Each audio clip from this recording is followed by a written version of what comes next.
Good evening student.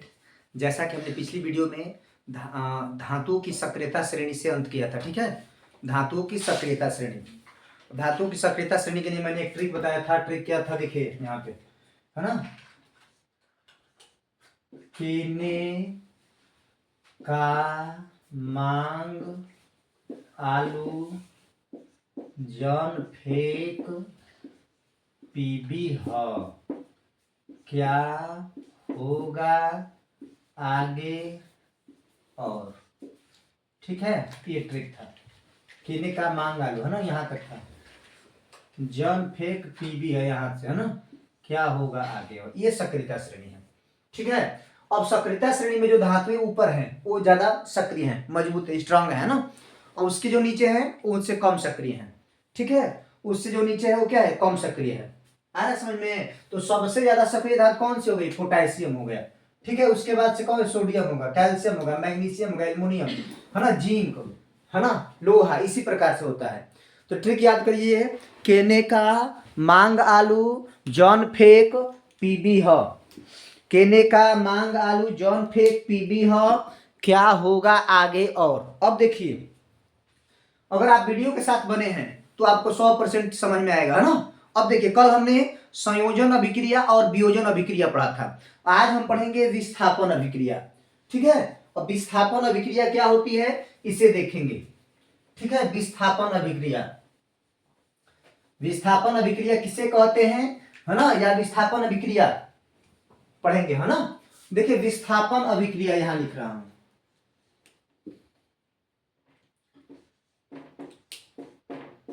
विस्थापन अभिक्रिया, displacement reaction, English में बोलते हैं इसे डिस्प्लेसमेंट रिएक्शन।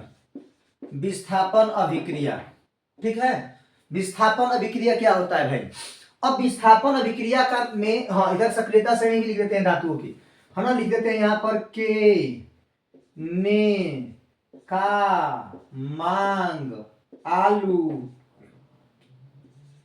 जॉन फेक पीबी, सॉरी पीबी है, जॉन फेक पीबी ह, क्या होगा आगे और।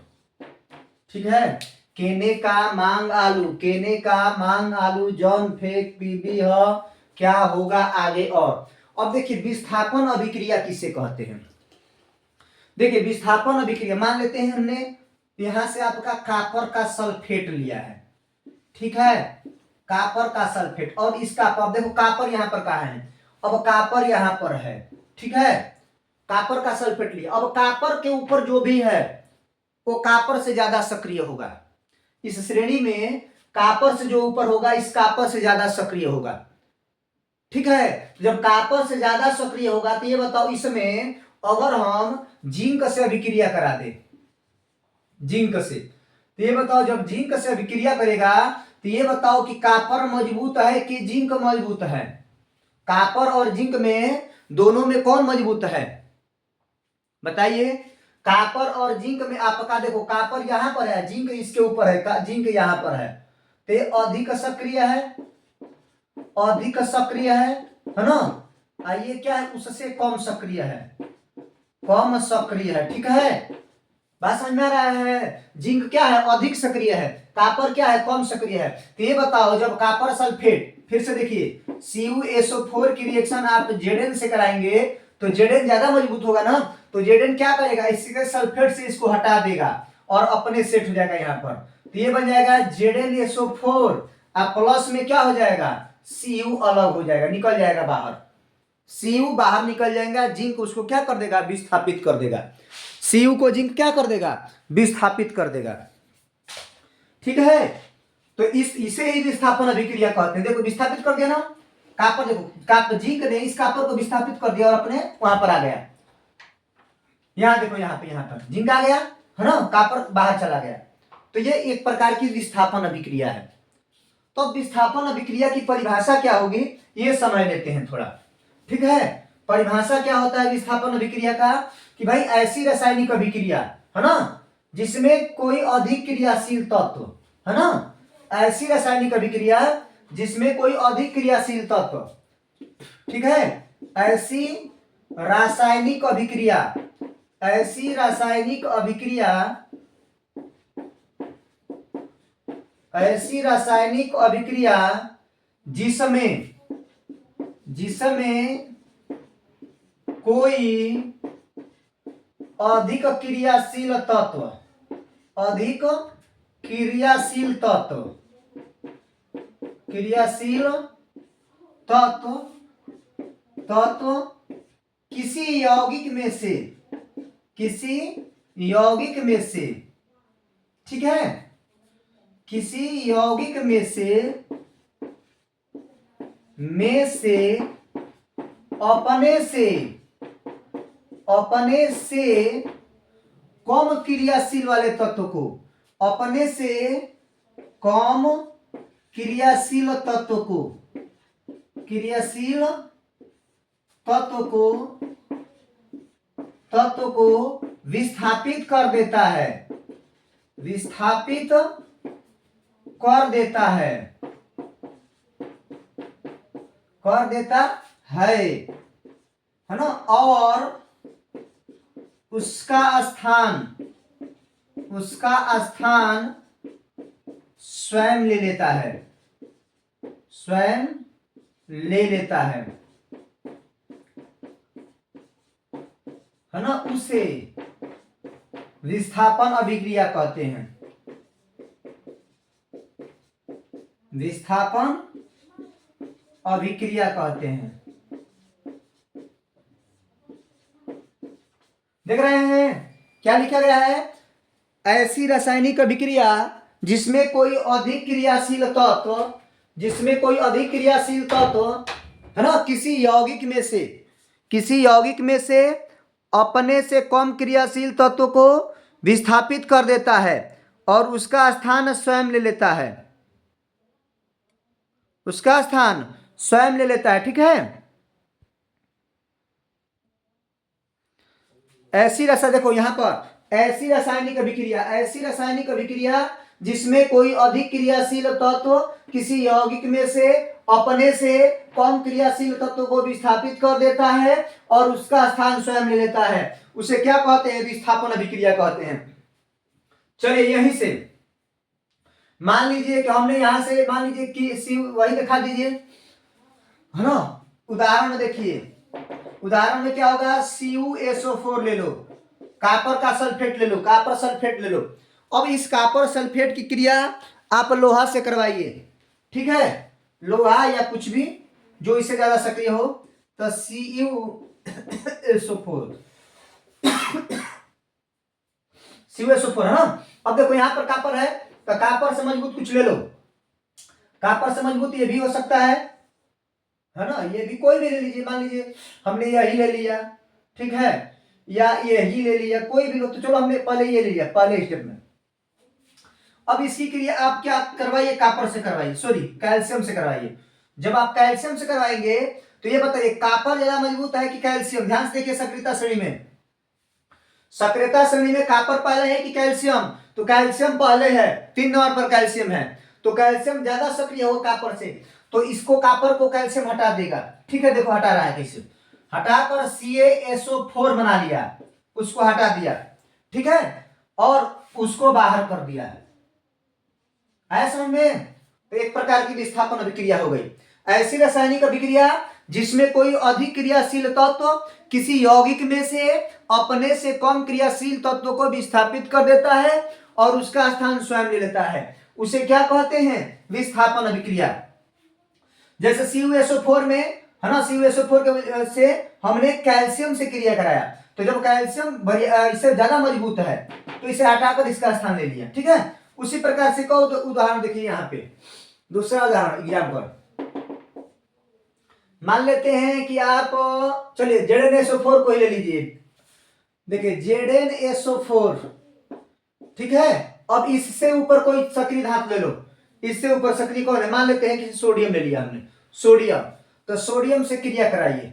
तो अब बताइए सोडियम से जब आप क्रिया कराएंगे यहां से सोडियम से, तो इसको विस्थापित करेगा, और जब विस्थापित करेगा, देखो विस्थापित तो कर देगा भाई, विस्थापित करेगा, अब विस्थापित करने के बाद इसके साथ मिलेगा, ध्यान से देखिए, पहले तो विस्थापित करेगा, उसके बाद से इससे संयोग करेगा, संयोग करेगा। समझिए, जिंक को विस्थापित करेगा और सल्फेट से संयोग करेगा। ठीक है, जिंक को क्या करेगा, जिंक को विस्थापित करेगा और सल्फेट से क्या करेगा, रिएक्शन करेगा।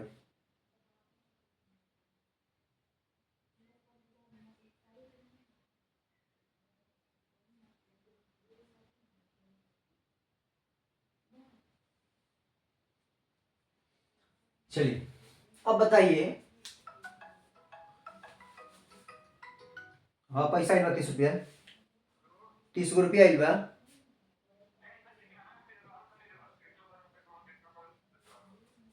काहे नहीं का पैसा आइल बा,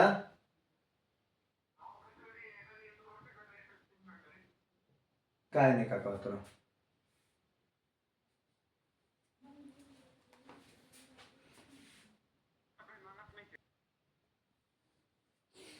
चलिए देखिए यहां से, अब बताओ, अब यहां पर तो पहले जिंक को विस्थापित करेगा सोडियम, तो जिंक चला गया बाहर। ठीक है, अब सोडियम, जिंक ने, सोडियम ने जिंक को हटा दिया, सोडियम ने जिंक को हटाया तो जिंक चला गया। अब क्या करेगा कि सोडियम इससे संयोग करेगा, तो जब सोडियम इससे संयोग करेगा तो ये बताओ Na पर +1 होता है और सल्फेट SO4 पर -2 होता है। जब इंटरचेंज कराएंगे ये बताओ तो यहां से ये संयोजकता, इसकी संयोजकता यहां पर आएगी तो Na2 और SO4 इधर, तो क्या बन जाएगा, Na2SO4 बन जाएगा। ठीक है, समझ में कैसे। अब बोलेंगे कि सर यहां पर क्यों नहीं किए, तो देखिए यहां पर कॉपर बाहर गया, तो ये बताओ सल्फेट पर भी तो -2 होता है, इस पर भी तो 2 होता है, दोनों गायब हो गए, इसलिए यहां पर नहीं लिखा गया। ठीक है, लेकिन इस स्थिति में अब क्या होगा, यहां पर सोडियम ने जिंक को विस्थापित किया, जिंक बाहर गया और उसके साथ ही साथ अब सोडियम सल्फेट के साथ संयोग करके एक सूत्र बनाएगा, तो Na2SO4 बनाएगा। ठीक है, तो इस प्रकार से विस्थापन अभिक्रिया होती है समझ में। तो आज रहने देते हैं, एक ही है ना, कंसेप्ट को समझिएगा और बाकी अगली वीडियो में देखेंगे।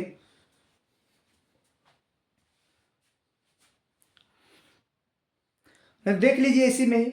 ठीक है, आया समझ में। एक और उदाहरण देख लीजिए इसका, एक और उदाहरण है ना, एक दूसरा उदाहरण देख लीजिए।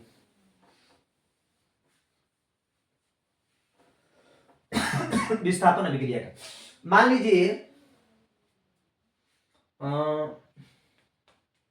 चलिए पीबी का ही ले लीजिए, पीबी का नहीं एफआई का लीजिए। मान लीजिए कि आपने लिया है FiSO4 अब प्लस, अब एफआई के ऊपर किसी से रिएक्शन कराइए। मान लीजिए कि आपने जिंक से ही करा दिया, जिंक से नहीं मैग्नीशियम से कराइए, मैग्नीशियम से। ये बताओ मैग्नीशियम ज्यादा मजबूत है या जिंक, लोहा। देखो यहाँ पर ये लोहा है, ये मैग्नीशियम, तो ऊपर ये ना है तो ये मजबूत है, तो यह इसको क्या कर देगी, पहले तो विस्थापित करेगी। तो जब विस्थापित होगा लोहा, तो लोहा आ गया बाहर हो गया। ठीक है, लोहा बाहर हो गया। अब संयोग करेगा, लोहा देखो बाहर हो गया, अब मैग्नीशियम सल्फेट से संयोग करेगा। तो ये बताओ Mg पर +2, बेटा मांगे काला शर्ट बाप राजी, बेटा मांगे काला शर्ट बाप राजी, Mg +2, सल्फेट पर SO4 पर -2 होता है। ये बताओ ये भी बराबर है, ये भी बराबर है, नहीं लिखा जाएगा, तो क्या बन जाएगा MgSO4। तो यहां पर क्या लिख सकते हैं, MgSO4, कुछ भी नहीं लिख देंगे, है ना। देख लो MgSO4 हो गया। आ रहा है समझ में कैसे हुआ, MgSO4 है ना। Mg ने Fi से रिएक्शन किया तो इससे पहले बाहर किया, विस्थापित किया, Fi बाहर चला गया, और उसके बाद MgSO4 से करेगा संयोग तो MgSO4 बनाएगा। इस प्रकार से होती है विस्थापन अभिक्रिया। 3 उदाहरण हमने दिया, उम्मीद है आपको समझ में आया होगा। ठीक है, अब चलिए देखते हैं एक द्विविस्थापन अभिक्रिया किसे कहते हैं, है ना। विस्थापन अभिक्रिया 2 प्रकार की होती है, एक एकल विस्थापन होती है, तो एकल विस्थापन को ही विस्थापन बोला जाता है, एक होता है द्विविस्थापन अभिक्रिया। तो द्विविस्थापन अभिक्रिया समझिए, इंग्लिश में बोलते हैं डबल डिस्प्लेसमेंट रिएक्शन, है ना। द्विविस्थापन अभिक्रिया, द्विविस्थापन अभिक्रिया क्या है समझ लीजिए।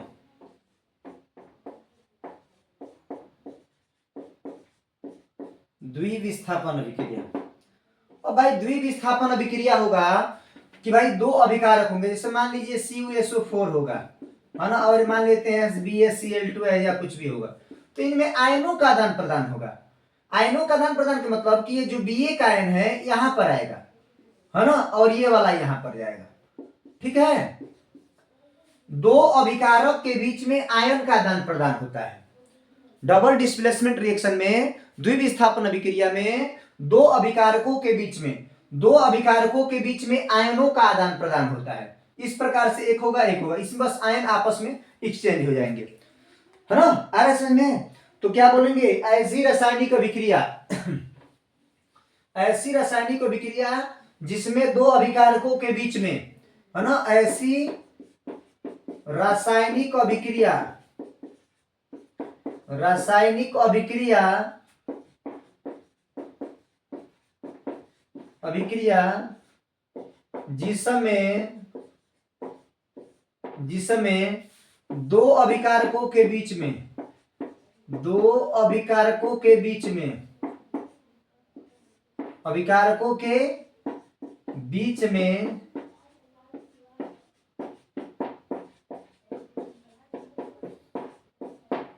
है ना, ऐसी रासायनिक अभिक्रिया जिसमें दो अभिकारकों के बीच में आयनों का आदान प्रदान होता है। ठीक है, आयनों का आदान प्रदान होता है। देखो क्या बोला है ना, ऐसी रासायनिक अभिक्रिया जिसमें दो अभिकारकों के बीच में आयनों का आदान प्रदान होता है, उसे द्विविस्थापन अभिक्रिया कहते हैं। द्विविस्थापन अभिक्रिया कहते हैं।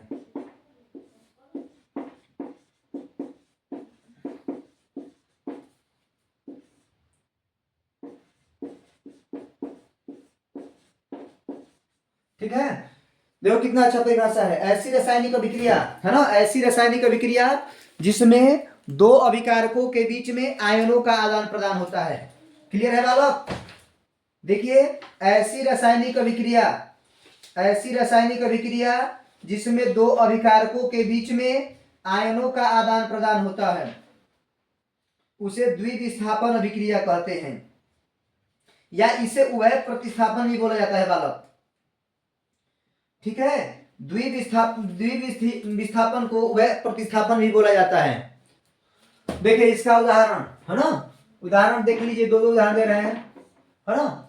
क्लियर है परिभाषा? ऐसी रासायनिक अभिक्रिया जिसमें दो अभिकारकों के बीच में आयनों, है ना, दो अभिकारकों के बीच में आयनों का आदान प्रदान होता है, उसे द्विविस्थापन अभिक्रिया कहते हैं। जैसे मान लेते हैं यहां पर Na2SO4 है प्लस BaCl2 है। ठीक है, तो देखो आयन कैसे बदलेंगे, है ना। अच्छा, पहले ये जानते हैं कि Na2SO4 कैसे बना होगा। देखिए, जब Na पर +1 होता है और SO4 पर -2 होता है, तो इंटरचेंज कराओगे तो यह दो यहां पर आएगा कि नहीं, ये वाला, तो यह Na2SO4 इस प्रकार से हो जाएगा। अब BaCl2 कैसे बना होगा ये भी देख लो। तो ये बताओ, बेटा मांगे काला शर्ट बाप राजी +2 का है, Cl किस लाइन का है, फिर कॉल बाहर आई आंटी, कॉल है ना, कॉल मैंने Cl -1, तो बताइए जब चेंज कराएंगे तो Ba यहां पर एक आएगा, Cl2 ऐसे हो जाएगा। तो इस प्रकार से Ba और Cl मिलकर BaCl2 बनाएंगे और NaSO4 मिलकर Na2SO4 बनाएंगे। ठीक है, तो अब देखिए इसके बीच में हम रिएक्शन कराकर और आयन को चेंज करा रहे हैं। ऐसी रासायनिक अभिक्रिया, है ना, ऐसी रासायनिक अभिक्रिया जिसमें दो अभिकारकों के बीच में आयनों का आदान प्रदान होता है। ऐसी रासायनिक अभिक्रिया जिसमें दो अभिकारकों के बीच में आयनों का आदान प्रदान होता है द्विविस्थापन अभिक्रिया कहलाती है। अब आयन चेंज कराइए, आयन का मतलब कि यहां पर B को लाइए, अब B इसके साथ आ जाएगा। ठीक है, तो अब बताओ BaSO4, है ना, B को SO4 से रिएक्शन कराइए, है ना, यह सूत्र बना दीजिए B को SO4 से। तो ये बताइए B, तो बेटा मांगे काला शर्ट बाप राजी +2 में है, सल्फेट बताया हूं SO4 पर -2, दोनों बराबर है ना, तो दोनों बराबर है तो क्या बन जाएगा, BaSO4, क्या बन जाएगा, BaSO4 बन जाएगा। ठीक है, BaSO4 बनेगा, तो यहां पर आपका क्या हो जाएगा, हेलो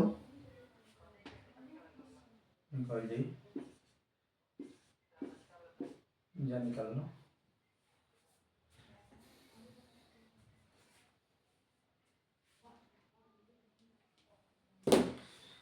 BaSO4 है ना, तो ये बताओ BaSO4 बन गया। अब लेकिन BaSO4 बन गया, अब ये पहला इसके साथ के, अब ये काम करेगा इसके साथ, है ना। तो दो से मतलब नहीं है, दो किसके लिए था, Ba के लिए दो था, और अब Na का Cl से रिएक्शन करेगा दूसरा रिएक्शन में।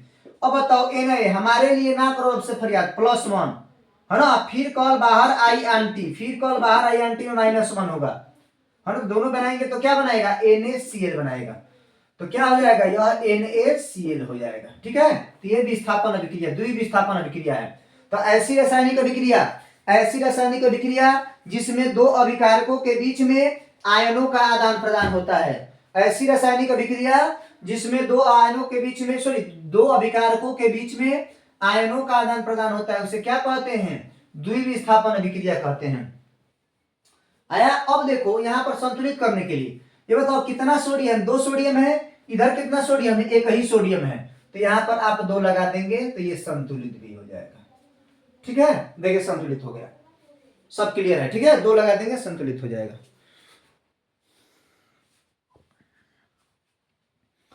उम्मीद है आपको समझ में आया होगा, ठीक है। चलिए तब तक के लिए धन्यवाद, हमारी और आपकी मुलाकात कल होगी अब।